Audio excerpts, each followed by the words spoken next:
Absolute immunity refers to a total exemption from civil liability. Absolute immunity shields public officials from being sued for official acts without regard to motive. In other words, when a public official does something while filling their office, they cannot be prosecuted for it. Under U.S. law, absolute immunity is a form of sovereign immunity for public officials that gives them complete immunity from criminal prosecution and damages lawsuits as long as they are acting within the scope of their duties.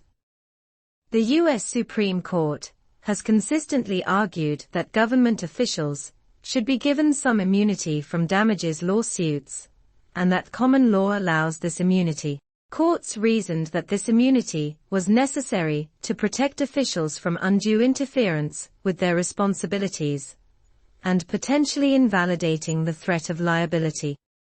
Absolute immunity is in contrast to qualifying immunity, which applies when a particular public official may have violated a constitutional right or federal law.